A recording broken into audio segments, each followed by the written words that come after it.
Bonjour tout le monde, aujourd'hui j'ai une nouvelle invitée. Céline, je te laisse te présenter. Bonjour, je suis Céline, donc je suis accompagnante en parentalité et je suis également formatrice dans une école de bien-être autour de la parentalité. Très bien, on va parler justement de cette école. C'est toi qui l'as fondée, qui l'as créée? Oui, tout à fait. J'ai voulu en fait transmettre mon métier d'accompagnante en parentalité. J'avais beaucoup de demandes en ce sens des parents et je me suis très vite aperçue que sur le territoire, il n'y avait pas assez d'accompagnants. Et donc du coup, j'ai créé le cursus maternité et naissance pour pouvoir accompagner, je forme du coup d'autres accompagnantes, des instructrices en massage bébé, des monitrices de portage, etc. pour pouvoir accompagner dans cette période. D'accord, ok. Alors quels sont les grands axes de cette formation justement? Alors les grands axes de cette formation, ça va être le massage bébé, le portage physiologique du bébé, le massage périnatal, donc prénatal et postnatal. Il y a aussi le massage californien pour pouvoir accompagner les mamans à la fin de la période postnatale qui ont envie de garder le suivi, et puis aussi les papas. Oui, c'est important. Ouais.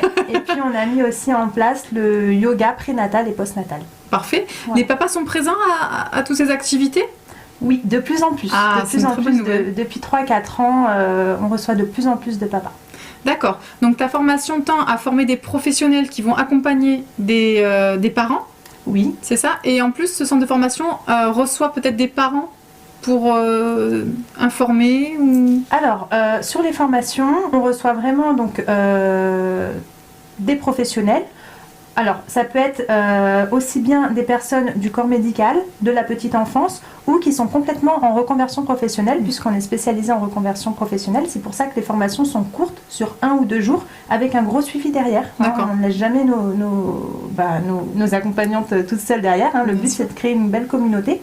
Et puis, ça arrive que des parents viennent en formation vraiment toute une journée sur du massage bébé, des parents qui veulent vraiment pousser un peu plus loin. Sinon, on leur propose un atelier qui est beaucoup plus adapté, parce que ça va être un atelier de 1h, 1h30 en présence de leur bébé, et où on va vraiment répondre à leurs besoins. Ah bah oui. Voilà. S'il y a bébé qui est présent, c'est vrai que ça, c'est un peu plus sympathique. Très bien.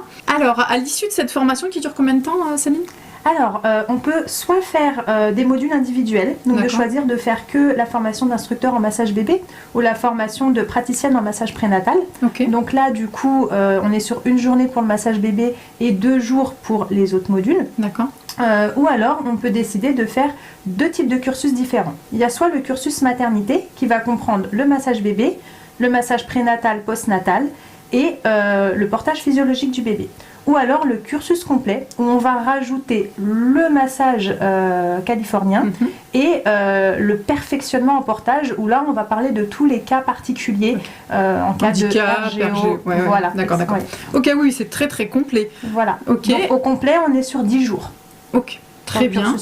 Et cette formation, elle est diplômante, certifiante? Oui, c'est des formations certifiantes. Donc sur chaque module, on obtient un certificat à l'issue de l'évaluation déjà pratique tout au long de la formation, et puis d'une petite évaluation écrite aussi à la fin de chaque module. Ok, et quelle est l'appellation de cette...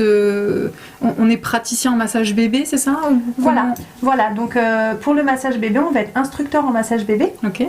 Pour le portage physiologique du bébé, on va être monitrice de portage physiologique. Et puis pour les massages, ça va être praticien en massage prénatal, praticien en massage postnatal, praticien en massage bien-être. Ok, et pour la personne qui a fait tout?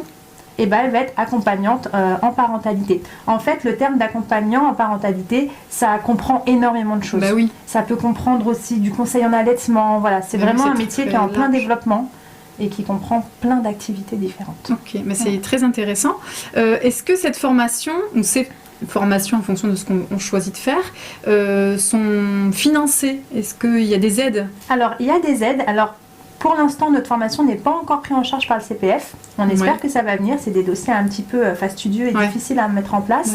Par contre, les formations peuvent être prises en charge par le Pôle emploi, par les employeurs, les OPCO, le FIFPL et le FAFCEA pour les auto-entrepreneurs, les professions libérales, les artisans, etc. C'est déjà pas mal, c'est déjà vachement encourageant. On est pas mal aidé quand même sur les financements. D'accord, ok, très bien.